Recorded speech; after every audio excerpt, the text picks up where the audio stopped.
전국에 계신 에듀윌 수험생 여러분들 또 왔습니다. 한국사를 맛있게 만들어주는 은쌤이 또 왔습니다. 자, 오늘은 저와 함께 대한민국 정부의 수립과 6.25 전쟁 부분 볼 건데요. 여기 우리 앞에서 못했던 정부 수립 과정 끝내놓고 6.25 전쟁 들어가겠습니다. 당연히 정부 수립 과정이 시험에 나오는 거 지난 시간에 어떻게 나오는지 알려드렸고요. 여기도 단독으로 나오는 게 있습니다. 그리고 6.25 전쟁 같은 경우는 당연히 시험에 단독으로 출제가 되겠죠. 흐름을 잡아야 되는데 들어가 볼게요. 자, 먼저 우리는 단독 정부 수립 반대 운동인데 여기 내용은 앞에 했던 내용을 한번 복습하면서 잡아볼게요. 우리는 지금 남쪽에는 미국, 북쪽에는 소련이 주둔하고 있는 어정쩡한 상황입니다. 이 어정쩡한 상황을 해결하기 위해서 모스크바 3국 외상회의를 개최했고요. 그 회의의 결과 국내에서 좌우익 대립이 격화된다라고 얘기를 했습니다. 최대 5년간의 신탁 통치를 한다는 내용 때문에. 그러면서 그걸 수습하기 위해서 1차 미소공동위원회가 열렸지만 결렬된다라고 얘기를 했었고요. 그러자 전라도 정읍에서 이승만이 전라도 정읍 발언, 빨리 우리도 나만의 정부를 만들어야 됩니다. 북쪽에서 정부를 만들려고 준비를 다 하고 있습니다라는 정읍 발언을 하게 됩니다. 이거 이러다가 분단될 수도 있겠는데 라는 위기 속에 좌우 합작운동이 벌어지게 되고요. 중도 좌파, 중도 우파, 중도 좌파의 여운형, 중도 우파의 김규식이 주도를 했는 좌우합작운동, 좌우합작위원회, 좌우합작 7원칙을 발표하지만 결렬, 여운형 암살, 미군정이 지원을 철회합니다. 그러자 다시 한번 만나서 얘기를 해보자라면서 2차 미소공동위원회를 개최하지만 1차 때와 똑같은 이유로 또 결렬. 도저히 이 문제가 합의가 안 되니까 미국이 이 문제를 유엔에 넘겨버립니다. 유엔에서는 인구 비례 총선거를 해. 인구가 적었던 북한과 소련에서는 이걸 거부하죠. 그러자 유엔에서는 그러면 선거 가능한 지역에서만 선거를 해라고 발표를 합니다. 지금 선거가 가능한 지역은 북한과 소련이 반대를 했기 때문에 남한밖에 없습니다. 그러면 유엔의 이 발표의 결과 남한만이 선거를 하게 되는 거고 남한만의 정부가 들어서게 됩니다. 그러자 이걸 막기 위해서 우리가 지난 시간에 배웠던 더블김, 바로 김구 선생님과 김규식 선생님이 북으로 올라가서 김두봉 그리고 김일성을 만나는 남북협상, 그렇지만 여기도 결렬이 된다라고 얘기를 했습니다. 그리고 지난 시간에 잠깐 얘기를 했지만 이제 오늘 본격적으로 배우는 제주도에서는 사회주의 세력, 좌익 계열들이 남한만의 단독 정부 수립, 이걸 위한 선거에 반대를 하면서 들고 일어납니다. 그게 바로 제주 4.3 사건. 이걸 진압하는 과정 속에서 제주도민들, 민간인들도 학살을 당하는 사건이 벌어집니다. 우리 현대사의 아픈 스토리죠. 그리고 이러한 과정이 있었음에도 불구하고 제주도는 계속 지금 남한만의 단독 선거에 반대를 해서 시위와 봉기가 일어나고 있습니다. 그럼에도 불구하고 우리는 예정대로 5월 10일 날 50 총선거를 열게 됩니다. 시험에는 이게 단독으로 출제가 되는 거예요. 선거 포스터를 제시문에 둥 던져놓고 다음 자료와 관련된 선거에 대한 설명으로 옳은 것은 우리나라 최초의 보통선거입니다. 남자 여자 할 거 없이 21세 이상이면 투표를 할 수가 있게 되는 거예요. 그러면서 이때 중요한 건 뭐냐면 우리 손으로 누굴 뽑냐? 국회의원을 뽑습니다. 여러분들, 국회의원이 하는 일이 뭐예요? 이러면 꼭 이렇게 얘기를 합니다. 어린일수록, 특히 중딩, 초딩일수록 이런 얘기를 하죠. 선생님 맨날 싸우던데요? 여러분들, 국회의원은 우리가 싸우라고 뽑는 게 아니라 법을 만들라고 뽑는 거예요. 그래서 우리가 공약을 꼼꼼히 보잖아요. 우리를 위한 공약이네? 그러면 이 사람에게 한 표를 주고 그렇게 해서 표를 받아서 뽑힌 대표자 국회의원은 국민들이 원하는 정책을 만들어내는 거. 이게 우리가 선거를 하는 이유 중에 하나인데, 그러면 이렇게 우리 손으로 뽑은 국회의원이 우리나라 최초의 국회의원이잖아요. 그러면 국회의원이 하는 게 뭐라고 했어요? 법을 만드는 거라고 얘기를 했잖아요. 처음으로 헌법을 제정합니다. 이때 뽑은 국회의원이. 일대 국회의원이니까. 그래서 이 국회를 뭐라고 얘기를 하냐면 헌법을 제정했다 그래서 제헌국회라고 얘기를 하고요. 또 헌법을 제정한 국회의원이라 그래서 이들을 제헌국회의원이라고 부릅니다. 그리고 제헌절이 예전엔 있었어요. 지금도 있습니다. 제헌절이 언제냐? 7월 17일입니다. 저는 오토매틱이에요. 자동으로 나옵니다. 왜? 제가 한창 학창시절에 다닐 때만 해도 제헌절이 빨간 날이었거든요. 여러분들도 빨간 날은 머릿속에 자동으로 기입돼 있고 자동으로 등록되어 있잖아요. 여러분들 부모님에게 한번 물어보세요. 어머니, 아버지, 제헌절 언제게요? 며칠이게요? 바로 말씀하실 거예요. 7월 17일입니다. 그리고 이때 우리 손으로 뽑은 국회의원이 자기들끼리 모여서 대통령을 뽑아요. 이게 또 포인트입니다. 우리 손으로 직접 뽑는 거를 대통령 직선제라고 얘기를 합니다. 직접 선거로. 그런데 1대 대통령은 우리가 뽑은 국회의원이 지들끼리 모여서 뽑는 거예요. 그래서 그러한 걸 뭐라고 얘기를 하냐면 대통령을 간접 선거로 뽑는다 그래서 대통령 간선제라고 얘기를 합니다. 이 대통령 간선제를 통해서 선출된 대통령이 바로 이승만 대통령이 되는 거고 우리나라 초대 대통령이 되는 겁니다. 그러면 왜 이런 일이 벌어졌냐? 기억나세요? 나는 38도선을 쓰고 배열지언정 나만의 단독 정부는 있을 수가 없다라면서 북으로 가셨던, 물론 합의는 되지 못했지만 김구 선생님을 비롯한 김구를 따르는 임시정부 사람들은 50총선거에 아무도 뛰어들질 않습니다. 그러니 임시정부 사람들이 당선이 안 되는 거예요. 지금 국회의원은 자기들끼리 모여서 대통령을 뽑는 거잖아요. 김구 선생님이 실제로 대통령 후보에 추천이 돼요. 그렇지만 자기 사람이 아무도 국회의원이 되질 않잖아요. 그러니까 당연히 당선이 될 수가 없었다라는 거. 그리고 제주도는 선거를 하고 있는 도중에도 지금 계속 시위와 봉기가 일어납니다. 그래서 원래 제주도에서는 국회의원을 총 3명을 선출을 해야 되는데 이 4.3 사건 때문에 1명만을 선출하게 되고 2명의 국회의원은 선출하지를 못했다라는 거. 그래서 여기까지의 스토리를 잡았습니다. 자, 그러면 또 시험에 잘 나오는 게 뭐냐면 자, 이 제헌국회가 제정한 법이 있습니다. 자, 우리나라 국민들은 광복을 맞이한 후에 가장 원했던 법이 뭘까요? 딱 2가지가 있습니다. 첫 번째, 일제 식민지 시기 동안 제일 잘 먹고 잘 산 새끼들, 바로 누구? 친일파 새끼들. 이 친일파 새끼들을 죽여주세요. 부셔주세요. 라는 게 우리 국민이 원했던 첫 번째 희망사항입니다. 당연히 제헌국회에서 이걸 반영해서 법을 제정하는 거예요. 그게 바로 뭐냐면 반민족 행위처벌법입니다. 그러면 반민족 행위처벌법은 반민족, 민족에 반대하는 친일파를 처단하겠다라는 거예요. 제헌국회에서 제정했다라는 겁니다.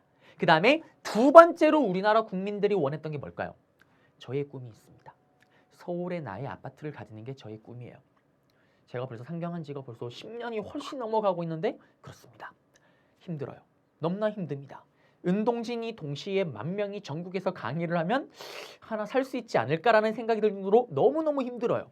그것처럼 이 당시 때 농민들의 꿈이 뭘까요? 대부분의 저와 같은 청년들의 꿈은 내 집을 갖고 싶다라면 이 당시 때 대부분의 농민들의 꿈은 내 땅을 갖고 싶다라는 겁니다. 나도 땅이 있으면 좋겠어요. 그러면서 제헌국회에서 그걸 반영해서 토지를 주는 농지개혁법이라는 거를 제정하게 됩니다. 자, 시험에 한번 어떻게 나오냐? 50총선거 샤랑샤랑 꼴랑꿍. 다음 선거를 통해서 선출되었던 국회에 대한 설명으로 옳은 것은 제헌국회다. 그리고 농지개혁법 반민족 행위처벌법을 제정하였다. 찾으면 정답이 되겠습니다. 그래서 여기 나올 수 있는 거 다 알려드렸고요. 여기 가서 또 정답이 잘 걸리는 게 제헌국회에서 제정됐다라는 건데 여기는 여기 가서 잡아드릴게요.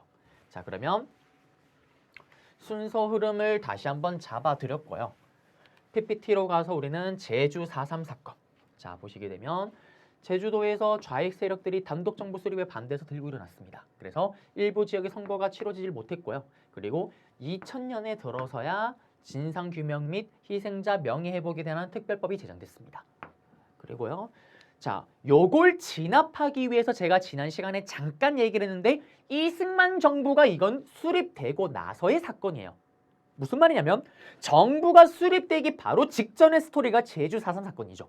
그런데 여수 순천 11구 사건은 심한이 깔려드리는 건데 이거는 정부가 수립되고 난 2달 후의 스토리예요. 우리가 정부가 수립된 거는 8월 15일이잖아요. 여기는 2달 후였던 10월 19일 날 일어난 사건입니다. 뭐냐면 지금 보세요. 정부가 수립됐음에도 불구하고 제주도에서는 계속 시위가 일어나고 있는 거예요. 이걸 진압하기 위해서 이승만 정부는 여수와 순천에 있는 군대를 출동시킵니다. 그러자 군대 내부에 있던 좌익 세력들이 또 들고 일어나요. 그러면서 봉기가 일어나게 되고 결국에는 여기 봉기 일어난 세력을 다시 이승만 정부에서 진압을 합니다. 군대 내외의 좌익 세력을 숙청하기도 하는 거예요. 그러면서 이들이 지리산에 들어갑니다. 그게 바로 빨치산이라는 거죠. 자, 그러면 여기 여수 순천 11구 사건은 여러분들은 단독으로 나온 적은 없어요. 다만 시간 순서 흐름상으로 정부 수립되고 난 이후의 스토리다라는 거. 요거 하나만 기억해 주세요. 그리고 50총선거 예정대로 치러집니다. 보시면 최초의 민주선거고 21세 이상의 모든 국민들이 투표를 했던 보통선거. 그리고 남북 협상 세력, 좌익 세력, 일부 중도 세력은 아예 참여하지 않고요. 그러면서 7월 17일 날 우리는 대통령 중심제 간선제 제헌국회가 제정이 되고요. 그리고 친일파 청산 농지개법 좀 이따 볼 거예요. 그리고 여기 보시면은 제주도 2곳 빼고는 198명을 선출합니다. 그리고요. 여기 보시게 되면 정부가 결국 수립됐다라는 거. 그리고 여기가 제헌헌법의 내용이에요. 그래서 요거 주고 다음 헌법을 제정하였던 국회에 대한 설명을 오른 것은 제헌국회 내용 찾으면 돼요. 그리고 이제 친일파 청산인데요. 자, 이 친일파 청산을 가지고 시험에 단독으로 나온다 얘기를 했잖아요. 우리가 뽑은 국회의원 처음으로 헌법을 제정했다 그래서 제헌국회라고 얘기를 했습니다. 이 제헌국회에서 제정했던 법이 바로 친일파를 날려버리려고 했던 반민족 행위처벌법입니다. 그리고 줄여서 이걸 반민법이라고도 얘기를 하고요. 그러면 이제 친일파를 잡아들여야 될 거 아니에요. 그래서 만들어진 특별조사위원회가 반민족 행위 특별조사위원회입니다. 줄여서 이거를 반민특위라고도 불러요. 그런데 문제가 생깁니다. 어떤 문제가 생기냐면 친일파를 싹 다 잡아들여요. 그런데 이런 젠장 빌어먹을 정부에서 이걸 반대를 해요. 이승만 정부가 이거를 반대를 합니다. 방해를 은밀하게 막 하는 거예요. 왜 그러냐면 자, 친일파는 카멜레온 같은 애들이에요. 여러분들 친일도 똑똑해야지 합니다. 당시 흐름 판도를 엄청나게 잘 읽는 거예요. 카더라 통신이긴 하지만 이완용이 죽을 때 마지막으로 남긴 유언이 내 아들들아 이제 미국이 대세다. 영어를 공부해라 라는 말이 있을 정도잖아요. 자, 실제로 일본이 망하고 나서 친일파들 똥줄 빠직빠직 탑니다. 어떡하지? 이거 이러다 우리 다 죽겠는데? 그러면서 기억나세요? 친미로 돌아선다고 했잖아요. 사랑해요, I love you, 아메리카, 아메리카, 아메리카. 친미로 돌아섭니다. 그리고 생명을 연장을 하죠. 근데 또 문제에 빠져요. 또 상황을 좀 봤더니 미국이 죽을 때까지 평생 우리를 지배하고 관리하는 게 아니라 정부가 수립되면은 사라져 나가잖아요. 그러면 그때 또 자기를 지켜줄 누군가가 필요합니다. 그게 바로 이승만이었던 거예요. 친일파 애들이 이승만이 딱 국내에 들어올 때 많은 지원을 해줍니다. 이승만이 이걸 거부하지 않아요. 왜 그러냐면 이승만의 입장에서도 과거 미국에서 계속 독립운동을 전개하다 국내에 들어오니까 일단 국내에 자기 지지 기반이 하나도 없는 거예요. 정치는 제가 무슨 싸움이라고 얘기를 했어요? 쪽수 싸움이라고 얘기를 했습니다. 그래서 국내의 기반이 탄탄했던 친일파와 은밀하게 손을 좀 잡기 시작을 하는 거예요. 그리고 나서 이 반민족 특별조사위원회가 구성돼서 친일파를 잡아들이니까 거의 대부분이 이승만 쪽 사람인 거예요. 졸지에 자기 정치 세력이 다 날아가게 생긴 거예요. 그러면서 이승만이 무슨 얘기를 하냐? 친하는 국민 여러분들 지금 큰일 났습니다.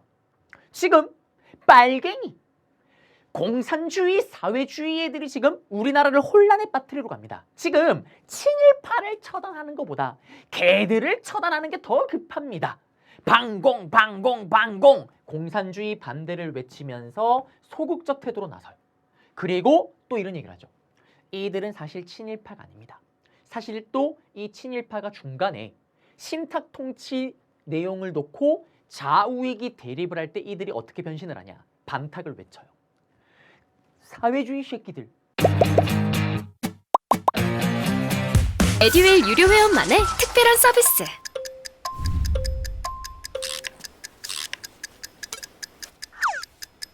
하치하차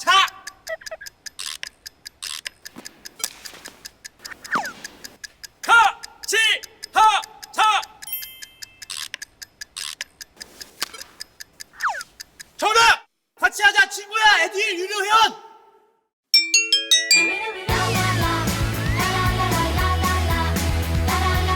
친구 소개하고 현금 받는 혜택. 오직 에듀윌 유료 회원에게만. 에듀윌.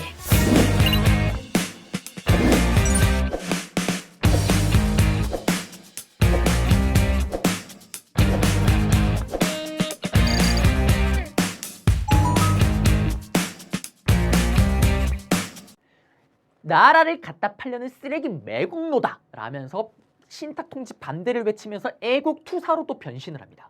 카멜레온 같은 새끼들이에요. 그러면서 이승만 정부에서 뭐라고 얘기하냐. 지금 이 반민특위 안에 우리나라를 혼란에 빠뜨리려는 북한으로부터 돈을 받아먹은 프락치, 스파이가 있다라는 국회 프락치 사건을 일으키고 반민특위 사무실을 습격을 하고요. 이들의 활동을 기한을 줄이고 처벌을 축소한 후에 그냥 문 닫아버립니다. 1년 만에 해체를 해버려요. 그래서 우리가 흔히 그러잖아요. 우리는 친일파 청산이 꼬여버렸다고. 사실 미국 때부터 꼬인 거예요. 미군정 시기부터 꼬였는데 이때 완전히 꼬여버립니다. 그래서 이때 잡혀 들어갔던 친일파는 단 한 명도 처벌받지 않습니다. 다 그대로 다 나와버려요. 독일과 우리의 차이점입니다. 독일은 지금 또 나치에 가담한 사람이 있으면 처벌을 받습니다. 그래서 여기. 그러면 시험에 나오면 어떻게 나오냐면 이렇게 나와요. 요 사료를 다 줍니다. 보세요.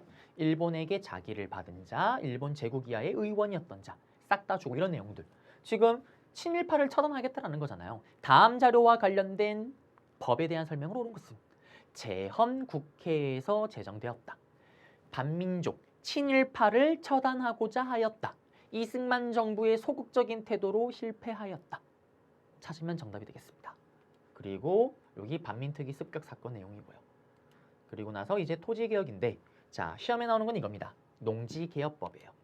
농지개혁법인데 이거는 제가 판서를 하는 게 더 효율적이겠네요. 옆으로 가보겠습니다. 자 보시게 되면 이거도 정답으로 제일 잘 걸리는 거. 반민족 특별조사위원회처럼 반민특위처럼 이거도 결국엔 누가 제정한 거다? 제헌국회에서 제정한 건데 그게 뭐냐면 우리의 두 번째 꿈 농지 땅을 농민들에게 주는 농지개혁법입니다. 일단 이 시스템을 좀 아셔야 되는데요. 정부가 이렇게 있어요.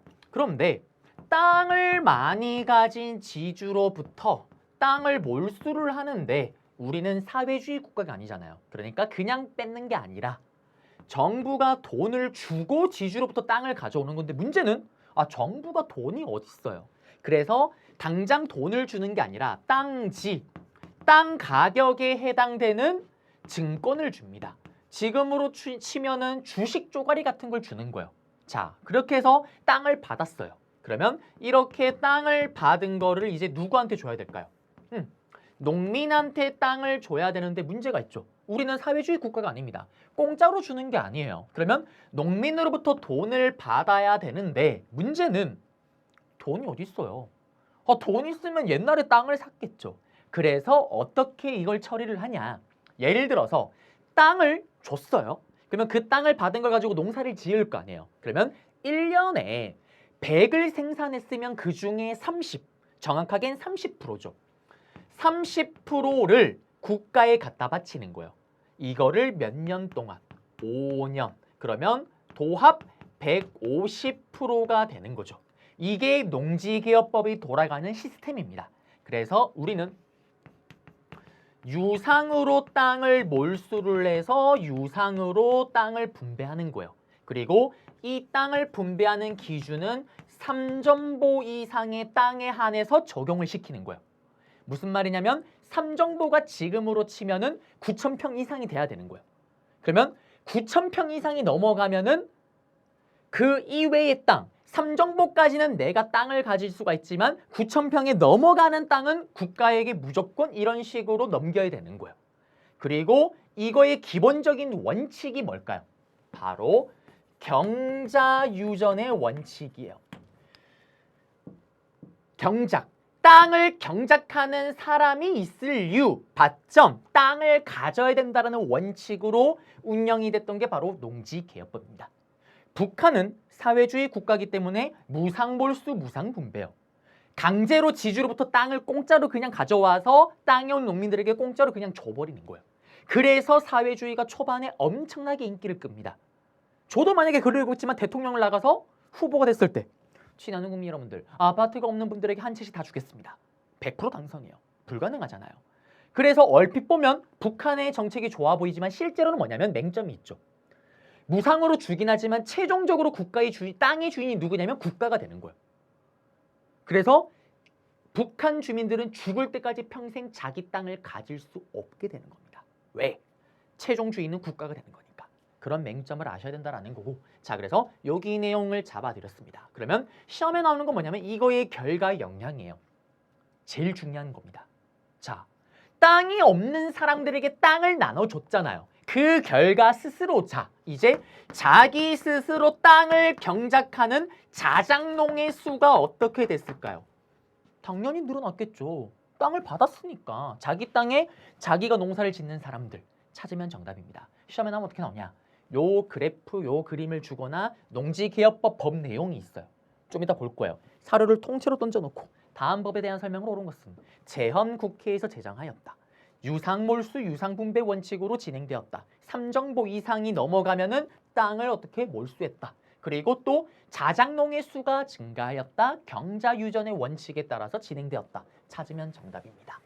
PPT로 갈게요. 자, 보시게 되면 농지개혁법 3정보 이상의 유상 매입 유상분배 경자유전의 원칙, 그리고 여기 보시면 이런 시스템, 그리고 지주들 뭐 편법 있고 지가증권 현금 어려움 뭐 이런 얘기 막 있는데 결국 한계는 친일파 토지를 제대로 몰수하지 못했고요. 그 다음에 지가증권이다 보니까 이거를 현금화하는 게 어렵습니다. 그래서 땅을 많이 가진 지주가 산업자본가가 되지는 못했다라는 거, 이런 내용들이 있었다라는 거고요. 그 다음에 북한 정부의 수립 시험에 나오진 않습니다. 이렇게 나와요. 근데 주목할 거는 보시면 북한이 정부 수립은 우리가 8월 15일이잖아요. 한 달 늦어요. 그래서 북한이 지금도 하는 멍멍이 같은 소리가 니들이 먼저 정부를 수립했기 때문에 우리가 어쩔 수 없이 우리도 정부 수립을 발표한 거다. 그렇지만 이미 북한은 세팅이 다 끝났어요. 우리가 발표하기만을 기다리고 있습니다. 그리고 발표하자마자 바로 이렇게 자기들 발표하는 거예요. 그리고 이제 6.25 전쟁으로 한번 들어가 보겠습니다. 6.25 전쟁은요. 빠라바라밤 빠라바라밤 빰빠밤 빰빠밤 빰빠밤. 제가 또 군인이 되어줘야 됩니다. 많은 군대를 갔다 오신 분들 알 거예요. 이렇게 군복만 보면 이렇게 자기도 모르게 아무리 빨아도 이게 그 냄새가 나는 것 같아. 철원의 향기.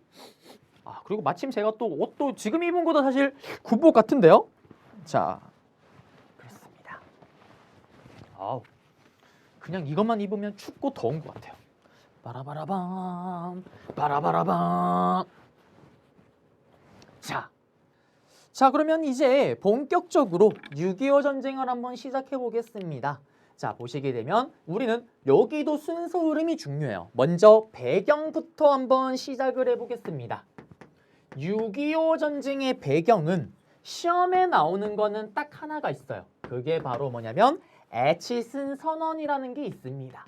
그리고 이 에치슨 선언을 비롯해서 김일성 아찌의 심장을 바운스 뛰게 만드는 엄청난 사건들이 생겨나요. 일단 에치슨 선언부터 볼 건데요. 미국의 국방부 장관, 국무장관이었던 에치슨이 엄청난 발표를 합니다. 우리 미국은 이렇게 라인을 그을 거예요. 그래서 이 라인 안에 있는 나라에서 어떤 일이 생기면 우리 미국이 개입을 하지만 이 라인 밖에서 어떤 일이 생기면 우리 미국은 개입하지 않겠어요라는 게 애치슨 선언입니다. 여기에서 우리나라가 빠져버린 거예요. 이게 바로 애치슨 선언입니다. 요렇게 쭉 그어서 지금 여기 겹치는 거 더 보기 어렵네요. 여기 한반도 부분이 지금 빠져 있는 거예요. 자, 김일성 아찌가 어떤 생각을 할까요? 미국이 한반도를 포기했네라고 생각을 합니다. 그러면서 소련을 또 찾아가요. 탈린 오빠 술을 들고 찾아갑니다. 탈린 여기는 러시아에서 선생님이 직접 구매를 한 다 마셨어요. 이미 벌써 똥이 된 지 오래입니다. 바로 스탈린이 즐겨 마셨다라는 위스키입니다. 탈린 미국이 우리 한반도를 포기했죠. 도와줘요. 스탈린으로부터 지원을 약속받습니다. 특히 탱크를 242대를 지원받아요. 그리고 또 김일성 아치의 심장을 바운스 뛰게 만든 일이 생깁니다. 중국이요. 완벽하게 중국 본토가 사회주의 국가가 됩니다. 마오쩌 등등등등 아저씨가 중화인민공화국 중국을 사회주의 국가, 공산주의 국가로 만드는 거예요. 그러면서 김일성 아찌가 도와줘요 등등 마오쩌둥으로부터 지원을 약속받습니다. 그리고 예전에 기억나세요? 예난 지역에서 활동했던 전쟁 귀신들, 조선 의용대가 북으로 올라가서 조선 의용군이 됐었잖아요. 이 조선 의용군이 싹 다 북한에 합류를 합니다. 이런 걸 바탕으로 기습적인 남침으로 시작되는 게 바로 6.25 전쟁입니다. 우리는 3일 만에 수도를 뺏겨버리고요. 한 달여 만에 저의 고향이었던 대구 그리고 부산과 제주도를 제외한 나머지 지역을 다 뺏겨버립니다. 그리고 이때를 낙동강 방어선 라인을 구축했다라고 얘기를 하죠. 그러면 왜 이렇게 밑도 끝도 없이 털렸을까요? 가장 큰 이유는 여러 가지가 있지만 첫 번째가 이겁니다. 기억나세요? 바로 소련으로부터 탱크를 242대를 지원받았다고 했는데 남한에는 탱크가 빵대입니다. 우리 국군은 빵대였던 거예요. 여러분들 탱크의 무서움을 모르시죠? 저는 이 무서움을 압니다. 어떻게 아냐? 제가요. 일단 부대가 브랜드 부대입니다. 8사단 오뚜기 부대예요. 너무 많이 걸어서 팔다리가 다 으스러졌다라는 그 오뚜기 부대입니다. 남자들은 다들 알아요. 전부 다 자기 군대가 힘들다고 얘기를 하지만 브랜드 부대 나왔다 그러면 그래도 무시하진 않습니다. 그래도 좀 힘들긴 힘들었겠군. 8사단에 제가 포병장교예요. 포병장교 때 제가 하는 역할이 뭐냐? 저기 좌표 찍어주면 대포를 쏴! 빵빵빵빵빵! 쏘게끔 하는 게 저의 역할입니다. 그런데 제가 군 생활을 할 때 어떤 일이 있었냐면요. 여러분들 북한이 도발이 너무 심했던 거예요.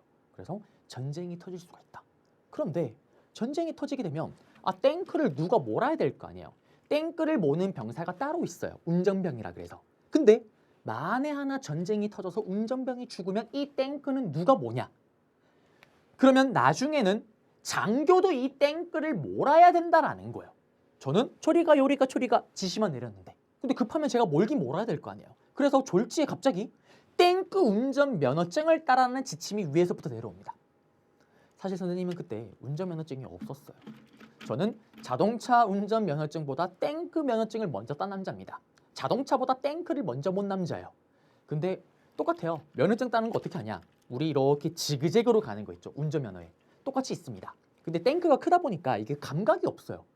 번복할밖에 못하고 나로서는 너무나 힘든 일이었습니다. 가면서 어떻게 될까요? 당연히 물론 공터에서 테스트를 하긴 하는데 가면서 제가 나무를 다 박았어요. 특히 수십 년이 넘은 엄청난 나무. 박는 순간 깜짝 놀랍니다. 탱크가 부서지는 게 아니라 나무가 바로 으스러져요. 그 다음에 또 후진에서 이렇게 주차를 하는 테스트가 있어요. 어떻게 될까요? 감이 없다니까요, 여러분들. 제가 이렇게 후진을 하다가 차분하고 침착하게 부대 담벼락을 박습니다. 대박이에요. 담벼락이 다 으스러집니다. 다 부서져 버려요. 그러자 위에서 난리가 납니다. 야, 은중이 쟤 저러다가 부대 다 부수겠다고. 빨리 그냥 자격증 주라고. 물론 담벼락을 박긴 했지만 주차를 하긴 한 거예요. 그래서 땄던 아름다운 추억이 있습니다. 저는 그때 탱크의 무서움을 잘 알죠. 그래서 실제로 탱크 훈련을 할 때 지금도 그래요. 도로를 다 통제합니다. 만에 하나 자동차와 마주치면 자동차 흔적도 없이 사라집니다. 자, 탈탈탈탈 털렸던 거예요. 그리고 일단 모자를 좀 벗을게요. 이게 저도 모르는 사이에 머리도 커지나 봐요. 모자가 작습니다. 분명히 당시에 썼던 모자인데. 자, 그리고 이렇게 밀리는 순간 어떤 일이 벌어지냐. 사실은 전쟁이 발발과 동시에 미국은 이 문제를 유엔에 올립니다. 그리고 바로 전쟁에 참전하기로 결정을 하죠. 자, 여기서 여러분들이 또 하나 알아야 될 게 뭐냐면 시험에 나오는 건 아니지만 이 전쟁은요. 기존에 있던 전쟁과는 완전히 스타일과 성격이 다릅니다.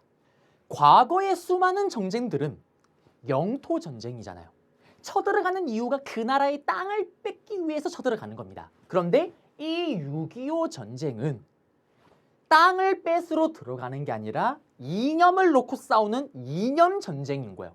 사회주의가 우월하냐, 자유민주주의가 우월하냐를 놓고 싸우는 전쟁인 거예요. 그러니 계산이 필요가 없죠. 이념 전쟁이니까. 유엔에 상정되자마자 미국을 비롯한 수십 개의 나라들이 바로 전쟁에 들어가기로 결정을 해버립니다. 그러면서 미국이 참전을 하게 되는 거죠. 그리고 두 번째, 흐름이 중요하다고 얘기를 했습니다. 이렇게 쭉 밀렸던 낙동강 방어선 라인까지 제외한 나머지를 다 뺏겼던 이 전세를 뒤집는 사건이 생깁니다. 여러분들이 너무나도 잘 아는 바로 맥아더 장군의 무슨 작전? 성공률이 1% 미만이라는 인천 상륙 작전을 성공시키죠. 어떻게? 이렇게 배를 타고 이렇게 끊어서 여기서 이렇게, 여기서 이렇게 양동 작전으로 공격을 합니다. 그러면서 북으로 치고 올라가요. 듀얼 유료 회원만의 남다른 서비스.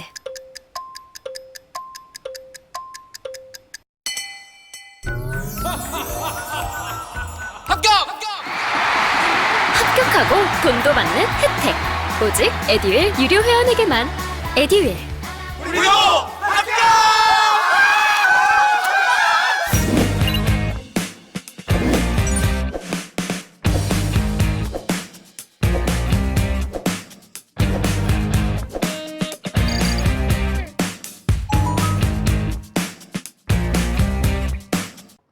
치고 올라가면서 우리는 일단 치고 올라가는 과정 속에서 서울을 다시 수복, 차지를 하고요. 평양을 찍고 북으로 갑니다. 그리고 압록강에 깃발을 꽂아서 통일을 하려는 순간 김일성이 도와줘요 등등, 도와줘요 등등. 누구에게? 도와줘요 등등, 도와줘요 등등. 중국 마오쩌둥에게 할프미를 요청합니다. 그러자 마오쩌둥이 계산기를 막 두드리는 거예요.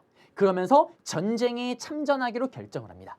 마오쩌둥은 왜 도와주려고 했을까요? 숭망치앙. 이가 없으면 잇몸이 시린다. 왜? 중국의 입장에서는 지금 갓 사회주의 국가가 됐어요. 근데 영토를 맞닿고 있는 한반도가 자유민주주의 국가가 된다? 그리고 미국이 압박을 가한다? 그러면 자기들도 약간 불안하다고 생각을 한 거예요. 그러면서 도와주기로 결정을 합니다. 자, 그러면서 또 제가 마오쩌둥 키트를 또 장착을 해줘야죠. 마오쩌둥 키트입니다. 열어줘야 돼요. 사실 이건 제가 동아시아사 강의 때 쓰는 건데요. 중국에서 산 거예요. 먼저 마오쩌둥 티셔츠입니다. 이런 거 꺼내면 약간 저를 이상한 눈치로 쳐다보는데 중국에 가면 그냥 어디서든 구매할 수 있는 거예요. 마오쩌둥 오록집입니다. 못 봐요. 한자의 중국어입니다. 그 다음에 마오쩌둥 어린 시절 위인 전기예요. 보시면 만화로 이렇게 되어 있습니다. 안 봐도 됩니다. 그리고 마오쩌둥 모자입니다. 그리고 마오쩌둥 이거는 뭐라고 해야 되죠? 마오쩌둥 포스터? 진짜 포스터 또 있어요. 누누이만 하지만 저는 자유민주주의를 사랑합니다. 자, 마오쩌둥 포스터입니다. 한 장 또 있어요. 후! 버리고. 아, 이거 거꾸로 했네요. 마오쩌둥입니다. 그리고 마오쩌둥입니다. 중국에 가면 어디서든 살 수가 있어요. 자, 이러한 마오쩌둥이 도와주기로 결정을 해요. 그러면서 이때부터 전세 흐름이 바뀝니다. 옆으로 가서 네 번째. 바로 이거를 뭐라고 얘기를 하냐면 중국 공산군 또는 중국군이라고 얘기를 하죠. 중국군이 참전을 하는 거예요. 그러면서 우리는 전세가 뒤집히기 시작을 합니다. 바로 일사후퇴라는 거를 하게 되는 거죠. 이 일사후퇴 사이에 또 어떤 일이 있었냐? 바로 흥남철수라는 게 있습니다. 여러분들 국제시장 영화 아실 거예요. 거기 처음 시작할 때 보면은 피난을 가는 장면이 나옵니다. 중국군이 치고 들어오면서 북쪽에 있던 국군과 미군이 고립이 돼요. 이때 철수했던 작전 이름이 바로 흥남철수입니다. 중국군에 의한 철수죠. 그리고 일사후퇴가 이제 본격적으로 시작이 되는 거고요. 자, 그러면 이때 여러분들이 중국군이 들어올 때 이들의 전술 전략을 좀 아셔야 돼요. 자, 이 추운 겨울에 중국군이 들어옵니다. 중국군의 전술 전략은 뭘까요? 전술 전략이 없어요.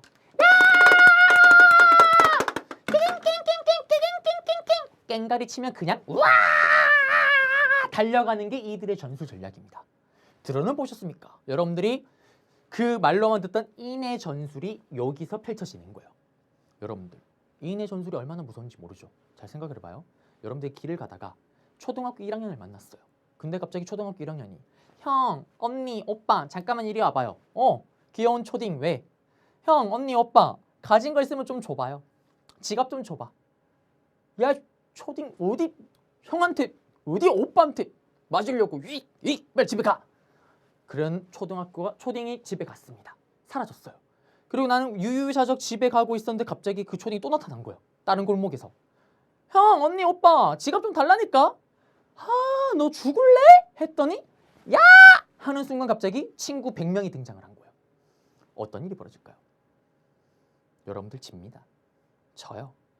1000명까지 갈 필요도 없어요. 100명이면 충분해요. 자, 생각해봐요. 100명이 달려들면 어떻게 될까요? 일단 한 명에 한 대씩만 때려서 잡아뜨려도 일단 100대는 최소 때려야 돼요.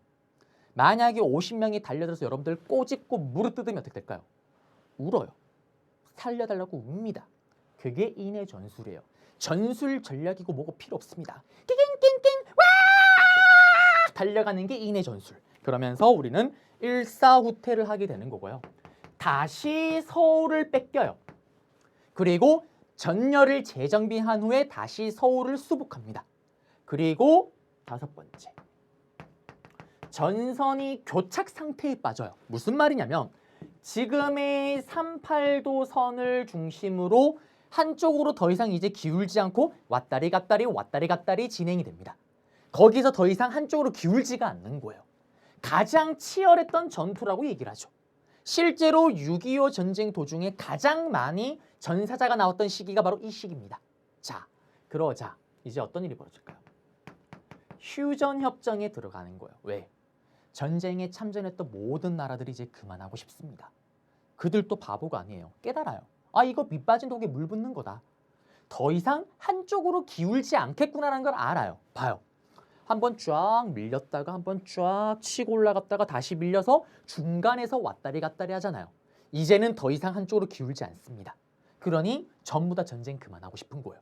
자, 그런데 이때 우리의 정부. 자, 이때 정부는 이승만 정부입니다.